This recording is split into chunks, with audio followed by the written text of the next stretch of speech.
Selamat pagi saudara-saudara yang dikasihi oleh Tuhan Yesus Kristus. Kita bertemu kembali di dalam renungan pagi atau devotion from home.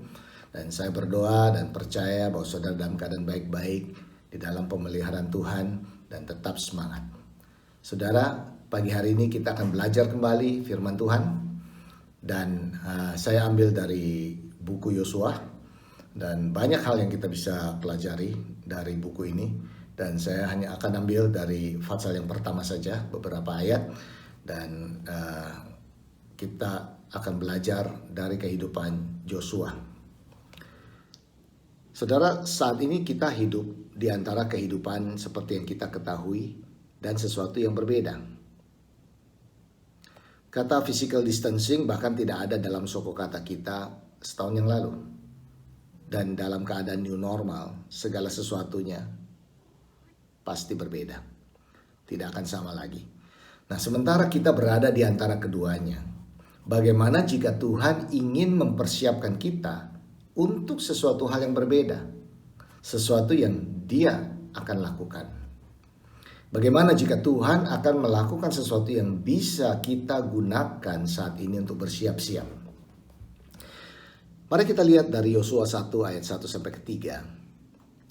Firman Tuhan berkata seperti ini. Sesudah Musa hamba Tuhan itu mati, berfirmanlah Tuhan kepada Yosua bin Nun, abdi Musa itu demikian. Hambaku Musa telah mati, sebab itu bersiaplah sekarang, seberangilah sungai Yordan ini, engkau dan seluruh bangsa ini, menuju negeri yang akan kuberikan kepada mereka, kepada orang Israel itu. Nah, perhatikan penekanannya pada kata bersiaplah dan kata akan. Yosua memimpin sekelompok orang yang berada di antara dua tempat. Mereka tidak lagi di Mesir, di penangkaran atau in a place of captivity in Egypt. Namun mereka belum berada di Kanaan, yaitu tanah perjanjian. Mereka ada di antara keduanya. Nah, seperti kita berada di antara pro-COVID dan pasca COVID-19. Nah, bagaimana jika Tuhan menggunakan waktu seperti sekarang ini untuk mempersiapkan umatnya untuk dampak dan tujuan yang lebih besar? Adakah yang akan berubah dalam cara pikir atau keputusan kita saat ini jika kita mulai memandang waktu di antara ini sebagai suatu ruang yang memisahkan tempat di mana Tuhan membebaskan kita dan tempat Tuhan akan mengembangkan potensi kita? Saya percaya bahwa Tuhan tidak pernah menyia-nyiakan apapun. Dia tidak menyia-nyiakan pekerjaan atau janjinya. Dan dia juga dikenal karena menggunakan hal-hal buruk untuk kebaikan. All things work for the good to those who love the Lord, kata firman Tuhan. Ini berarti, saya percaya, tinggal di antara masa lalu dan janji tidak pernah menjadi rencana terakhir Tuhan bagi kita. Ada kecenderungan bahwa kita menunggu new normal sedemikian rupa dan berharap akan kembali ke cara hidup seperti pra-COVID. Sehingga kita mengabaikan kenyataan bahwa situasi sudah berbeda. Nah, saya tidak tahu persis bagaimana hal-hal akan berbeda bagi kita sebagai individu atau sebagai satu budaya. Tetapi saya tahu bahwa Tuhan mengarahkan kita menuju new normal yang akan terlihat berbeda dari yang dulu. Nah, ada beberapa hal tuh yang tidak berubah, yaitu Tuhan dan tujuannya. Dia masih baik dan dia masih mengasihi orang. Dia masih benar dan menginginkan kebenarannya mempengaruhi hidup kita. Dan melalui saudara dan saya, kebenaran dan kasihnya akan dialami juga oleh banyak orang. Mungkinkah Tuhan akan menggunakan gerejanya, yaitu saudara dan saya, dengan cara yang hanya mereka yang bersedia melakukan sesuatu secara berbeda yang akan mengalami terobosannya? Kita lihat dari kitab Yosua, di mana Musa mengirimkan 12 pengintai masuk ke tanah perjanjian, dan Yosua dan Kaleb adalah salah satu daripada mereka. Mereka mengintai dan mereka melihat hal yang sama. Tetapi hanya Yosua dan Kaleb punya perspektif yang berbeda. mereka percaya bahwa Tuhan akan membantu mereka berhasil. Apapun tantangannya yang mereka hadapi, walaupun kelihatannya besar, walaupun kelihatannya mustahil. Mereka adalah satu-satunya pria yang dari generasi mereka yang diizinkan oleh Tuhan masuk ke tanah perjanjian setelah mereka mengembara selama 40 tahun. Mereka tidak tahu apa yang mereka akan hadapi di tanah Kanaan, tapi mereka pegang janji Tuhan dan mereka berjalan dengan iman. Pertanyaannya, bagaimana Tuhan memakai waktu di antara ini untuk mempertajam, memfokuskan kembali, atau bahkan mengarahkan kembali kehidupan kita? Nah, paling tidak ada 3 hal yang bisa kita terapkan. Kita lihat dari Yosua 1 ayat yang ke-5 dan ke-6. Dikatakan seperti ini. Seorang pun tidak akan dapat bertahan menghadapi engkau seumur hidupmu.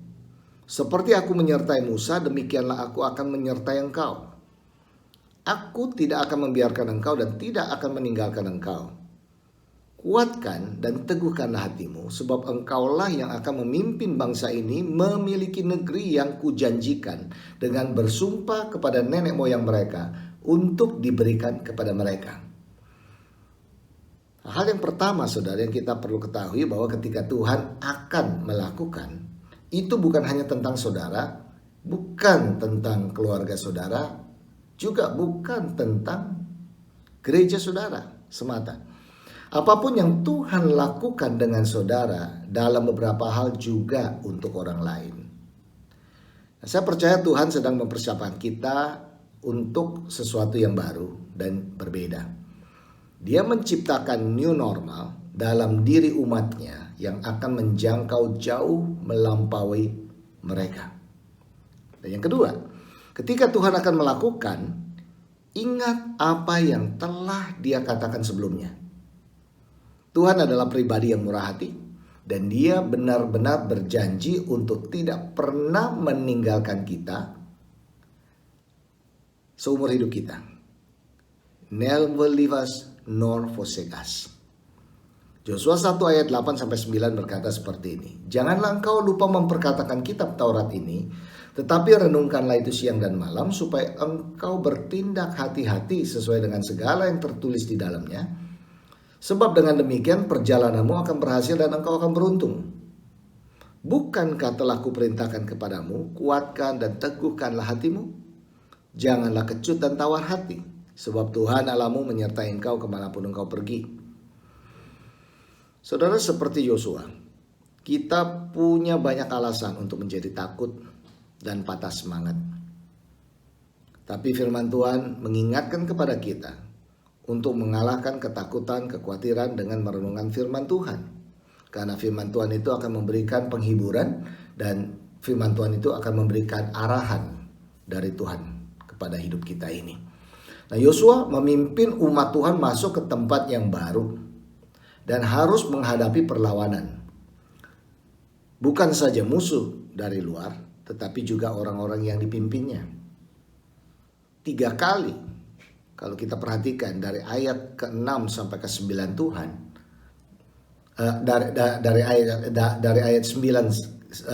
dari ayat yang ke-6 sampai ke-9, Tuhan berkata kepada Yosua untuk jadilah kuat dan berani. Nah, Yosua bisa saja takut bahwa daripada melawan musuh yang mendekat, orang-orang yang dia pimpin akan saling berkelahi, dan itu bukan yang pertama kali. Yosua bisa khawatir bahwa dia tidak memiliki apa yang diperlukan, bahwa itu bisa menjadi 40 tahun lagi sebelum mereka memasuki tanah perjanjian, bahwa mereka akan berpaling dari Tuhan lagi seperti yang mereka lakukan di masa lalu. Kita perlu mengingatkan diri kita sendiri apa yang pernah Tuhan katakan dan di mana Tuhan sekarang. Karena kehadiran Tuhan akan meredahkan kekhawatiran kita dan firman Tuhan akan selalu menguatkan kita. Yang ketiga, ketika Tuhan akan melakukan, kita harus memutuskan bagaimana meresponinya. Nah, Yosua sudah siap untuk move on. Dan keputusannya mempengaruhi tindakannya. Nah, kita bisa baca sendiri di ayat yang ke-10. Dia memerintahkan para pemimpin-pemimpinnya untuk berangkat dan mulai berjalan menuju tanah perjanjian. Nah, keputusan Yosua ini menentukan janji yang akan dia alami. Dan apa yang Yosua lakukan, saudara, dalam hidupnya? Dia memutuskan untuk bermitra dengan Tuhannya. Dia mengizinkan Tuhan untuk memakai waktu di antara masa lalu dan janji yang akan dia terima. Dan hasilnya, dia menggenapi rencana Tuhan selama hidupnya. Dan saya percaya bahwa pelajaran ini akan mengingatkan kepada kita, walaupun begitu banyak ketidakpastian di masa depan, sewaktu kita melakukan bagian kita di antara masa lalu dan masa depan kita, dan terus berpegang kepada janji Tuhan, terus kita merenungkan firman Tuhan, dan saya percaya bahwa masa depan saudara akan jauh lebih baik daripada masa lalu saudara. Apapun tantangan, apapun rintangan yang ada di depan kita, Tuhan sendiri yang telah memberikan kemenangan itu bagi kita. Tuhan memberkati.